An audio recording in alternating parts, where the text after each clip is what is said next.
ষষ্ঠ শ্রেণীর বাংলা বইয়ের একটি চমৎকার বিষয় নিয়ে আলোচনা শুরু করতে যাচ্ছি। আমাদের আজকের পাঠের বিষয় হল প্রবন্ধ রচনা।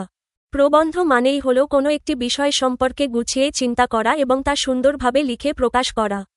চলো আজ আমরা খুব সহজভাবে শিখব কিভাবে একটি সুন্দর প্রবন্ধ লেখা যায় এবং আমাদের চারপাশের পরিচিত বিষয়গুলোকে শব্দের মাধ্যমে ফুটিয়ে তোলা যায়। বইয়ের ৮৪ নম্বর পৃষ্ঠা খুলো, শুনবে এবং বইয়ের পাতায় চোখ রাখবে। ৬. প্রবন্ধ রচনা। প্রবন্ধ হল প্রকৃষ্টরূপে বন্ধনযুক্ত রচনা। বিস্তারিত বলতে গেলে নির্দিষ্ট বিষয়বস্তুকে অবলম্বন করে মেধা ও কল্পনাশক্তিকে কাজে লাগিয়ে একজন লেখকের চিন্তার ধারাবাহিক গদ্য উপস্থাপনাকে প্রবন্ধ বলে। অন্যান্য রচনা যেমন কবিতা, গল্প, উপন্যাস, নাটক ইত্যাদির সঙ্গে প্রবন্ধ লেখার রীতি ও কৌশলের পার্থক্য রয়েছে। কবির একান্ত অনুভূতিই কবিতায় প্রকাশ পায়। গল্প হল মানবজীবনের নির্বাচিত ঘটনার আখ্যান বা কাহিনী।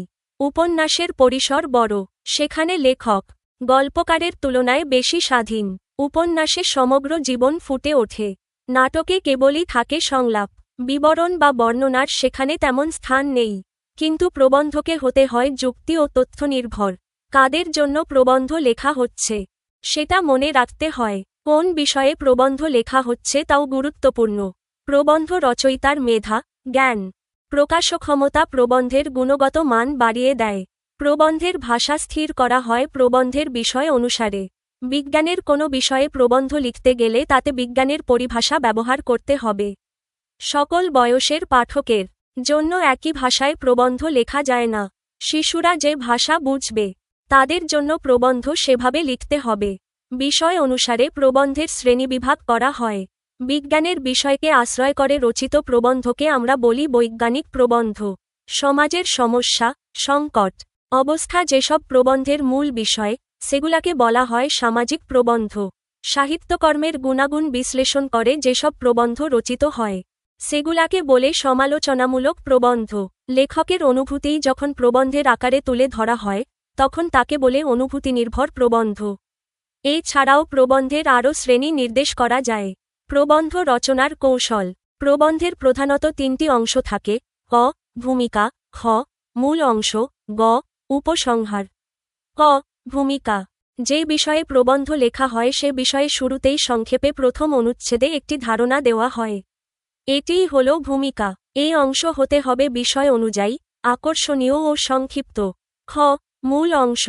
প্রবন্ধের মধ্যভাগ হল মূল অংশ। এখানে প্রবন্ধের মূল বক্তব্য পরিবেশিত হয়।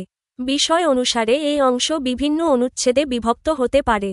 প্রতিটি অনুচ্ছেদ যেন মূল প্রবন্ধের সঙ্গে সম্পর্কিত হয়, সেদিকে লক্ষ্য রাখতে হবে। এই অংশে কোনো উদ্ধৃতি ব্যবহার করা হলে তা যাতে কোনোভাবেই বিকৃত না হয়, সেদিকে খেয়াল রাখতে হবে, অর্থাৎ মূল রচনায় যেভাবে আছে সেভাবেই তা ব্যবহার করতে হবে। গ. উপসংহার। অল্প কথায় সমাপ্তিসূচক ভাব প্রকাশ করাই উপসংহার।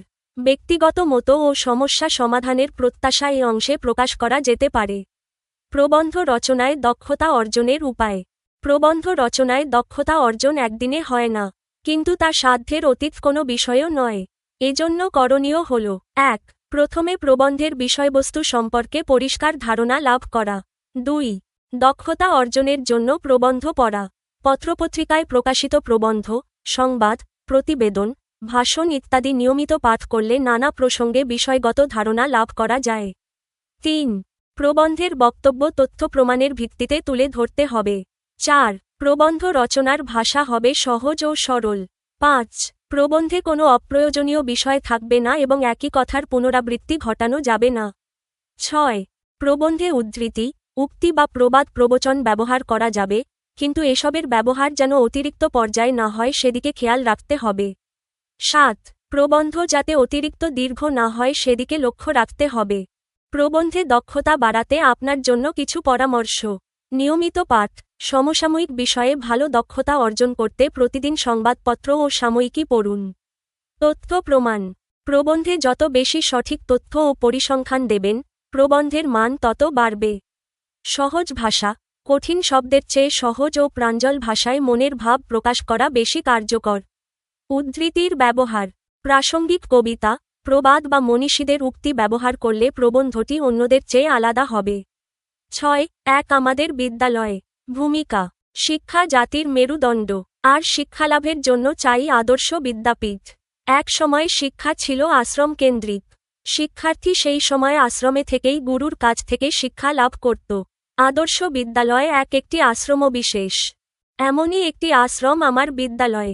এই বিদ্যালয়ের নাম স্বপ্নীল উচ্চ মাধ্যমিক বিদ্যালয়। প্রতিষ্ঠা: স্বপ্নীল উচ্চ মাধ্যমিক বিদ্যালয় 1968 খ্রিস্টাব্দে প্রতিষ্ঠিত। তৃতীয় থেকে দ্বাদশ শ্রেণী পর্যন্ত এই বিদ্যালয়ে পাঠদান করা হয়। বিদ্যালয়টি ঢাকা বোর্ডের শ্রেষ্ঠ বিদ্যাপীঠ হিসেবে বেশ কয়েকবার স্বীকৃতি লাভ করেছে। অবস্থান: ঢাকা মহানগরীর কেন্দ্রবিন্দুতে। জাতীয় সংসদ ভবনের পশ্চিম পাশে মনোরম পরিবেশে আমাদের বিদ্যালয় অবস্থিত। এর উত্তর পাশে একটি ব্যস্ত রাস্তা। বিদ্যালয়ে আসা যাওয়ার জন্য ভালো ব্যবস্থা রয়েছে। মহানগরীর যে কোনো এলাকা থেকে বিদ্যালয়ে সহজেই আসা যায়।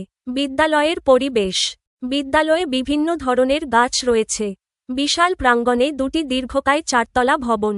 তৃতীয় থেকে দশম শ্রেণী পর্যন্ত 3টি করে শাখা এবং একাদশ ও দ্বাদশ শ্রেণীতে 7টি করে শাখা রয়েছে।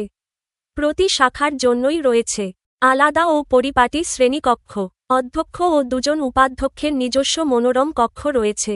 এছাড়াও বিভিন্ন অংশে বিভক্ত একটি বড় অফিস রুম আছে। 90 জন শিক্ষকের জন্য রয়েছে 3টি সুন্দর কক্ষ।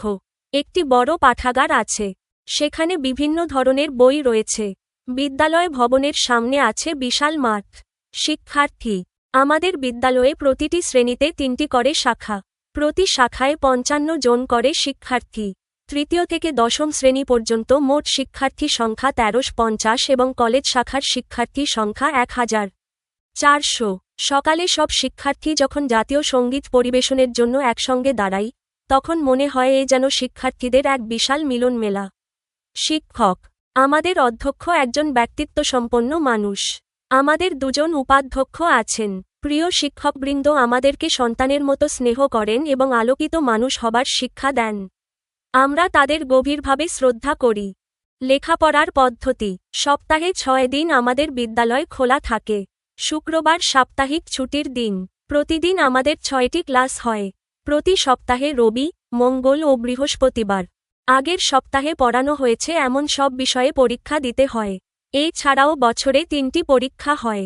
সাপ্তাহিক টেস্টের 40% এবং ত্রৈমাসিক, ষান্মাসিক ও বার্ষিক পরীক্ষার ফলাফলের ভিত্তিতে চূড়ান্ত ফলাফল তৈরি করা হয়। পরীক্ষার কারণে আমাদের পড়ালেখার টেবিল থেকে বিচ্ছিন্ন হওয়ার উপায় থাকে না। গবেষণাগার: বিজ্ঞানের বিষয়গুলোর ব্যবহারিক ক্লাসের জন্য পদার্থবিদ্যা, রসায়ন, গণিত, জীববিজ্ঞান গবেষণাগার এবং কম্পিউটার ল্যাব রয়েছে। পাঠ্যক্রম অতিরিক্ত বিষয়ের চর্চা: আমাদের বিদ্যালয়ে নানা রকম ক্লাব আছে, যেমন নাট্যদল, সাংস্কৃতিক সংগঠন, বিতর্ক ক্লাব, দাবা ক্লাব, সায়েন্স ক্লাব, সঙ্গীত দল, পাঠচক্র ও শরীরচর্চা ক্লাব। অনুষ্ঠানাদি: ক্লাবগুলো সারা বছর বিভিন্ন কর্মকাণ্ডের আয়োজন করে থাকে। এসব অনুষ্ঠানে দেশ বিদেশের বিখ্যাত ব্যক্তিবর্গ আসেন। তাদের সঙ্গে পরিচিত হবার সুযোগ যেমন আমরা পাই, তেমনি তাদের কাছ থেকে নতুন নতুন তথ্যও জানতে পারি। খেলাধুলা: আমাদের বিদ্যালয়ের খেলার মাঠটি অনেক বড়। মাঠে নিয়মিত খেলাধুলা হয়। প্রতিদিন বিকেলে মৌসুম অনুযায়ী football, cricket, volleyball, basketball, handball ও ব্যাডমিন্টন খেলা হয়। আমাদের বিদ্যালয়ে ফুটবল, ক্রিকেট ও বাস্কেটবল টিম আছে। বিভিন্ন প্রতিযোগিতায় অংশগ্রহণ করে আমরা অনেক পুরস্কার অর্জন করেছি। পরীক্ষার ফল: প্রতি বছরই আমাদের বিদ্যালয়ের শিক্ষার্থীরা পরীক্ষায় ভালো ফল অর্জন করে। পিএসসি, জেএসসি, এসএসসি ও এইচএসসি পরীক্ষার ফল সবার দৃষ্টি কাড়ে। মাধ্যমিক ও উচ্চ মাধ্যমিক পরীক্ষায় আমাদের বিদ্যালয় প্রতি বছরই সেরা 10-এ থাকে। নিজস্ব বৈশিষ্ট্য: পরীক্ষার ভালো ফলাফল এবং ক্লাবের বিভিন্ন কর্মকাণ্ডের জন্য শিক্ষাঙ্গনে আমাদের বিদ্যালয়ের সুনাম রয়েছে। আমাদের বিদ্যালয়ের শিক্ষাপদ্ধতি ও নিয়ম শৃঙ্খলা অন্য সব প্রতিষ্ঠান থেকে আলাদা ও উন্নত। উপসংহার: একটি আদর্শ বিদ্যালয় বলতে যা বোঝায়, আমাদের বিদ্যালয় তাই। মনোরম পরিবেশ, জ্ঞানী গুণী শিক্ষক আর সেরা ফলাফলের জন্য আমাদের বিদ্যালয় অতুলনীয়। এই প্রতিষ্ঠানের একজন শিক্ষার্থী হতে পেরে আমি নিজেকে সৌভাগ্যবান মনে করি। আমাদের বিদ্যালয় সব সময় দেশের সেরা শিক্ষা প্রতিষ্ঠান হোক আমার প্রত্যাশা। আমাদের বিদ্যালয় প্রতিষ্ঠানের পরিবেশ ও শিক্ষার মান, এটি একটি আদর্শ বিদ্যাপীঠের চিত্র তুলে ধরে। আপনারা আমাদের ভুলগুলো কমেন্টে জানাতে পারেন। যদি উপকৃত হন, তবে সাবস্ক্রাইব করুন। ভিডিওটি শেয়ার করুন এবং বন্ধুদের সঙ্গে জানিয়ে দিন। আমাদের আয়োজন এমনভাবে পরিকল্পনা করা হয়েছে যাতে শিক্ষার্থীরা কোনো গাইড বই ছাড়াই নিজস্বভাবে আনন্দের সঙ্গে শিখতে পারে এবং জ্ঞান অর্জন করতে পারে। ধন্যবাদ।